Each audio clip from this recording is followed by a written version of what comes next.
Hello everyone, welcome back to Book Corner. I'm Hermione, author and lover of great fiction. So we are doing week 31, and this is the last review of this month. So yeah, we have made it through.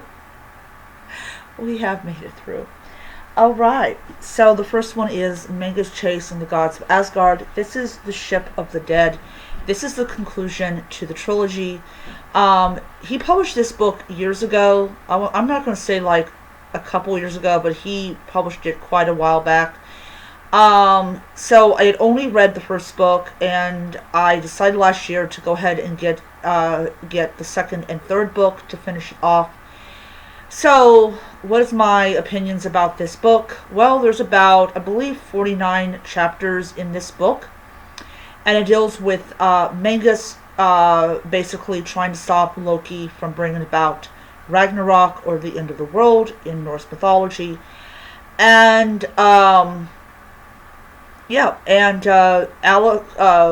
Mangus and Alex and everybody else, they are like trying to find out ways to defeat him and all that type of stuff. I did enjoy this book a lot. I really find the first and the third book are the best ones out of all three of them, because the first book we're introduced to Mangus and who he's probably related to, because I kind of got a feeling that he was related to Annabeth Chase when I saw what his last name was, when I read what his last name was. But all this series did was confirm it. Um, I like what happens at the end of it, and I like how Mangus has to really, use his mind and use his brains to kind of defeat Loki. I did like seeing Percy in this book. I thought it was really great. That's a great thing about when you write like multiple different kinds of series.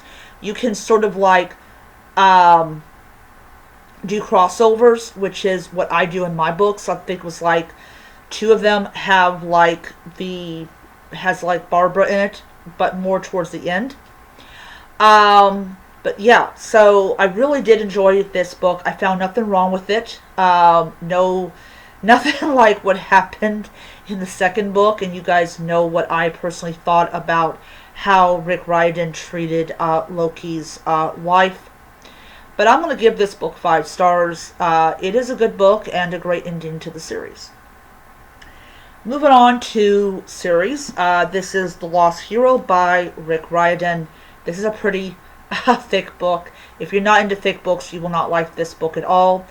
Um, so this one takes place right after The Last Olympian, and Percy is missing, and Annabeth has no idea like where he's at, and we find out that Percy is actually somewhere else, but we more figure out exactly where Percy is at in the next, like, I think it's the next book. It was a while since, it was a little bit since I read this, but we're introduced to Leo and to Jason, who joins Piper.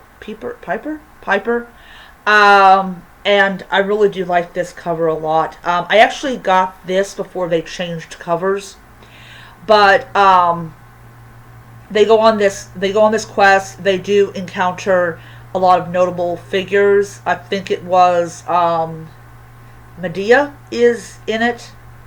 And yeah, Aphrodite is kind of upset because she has the best items. Um, Overall, I wouldn't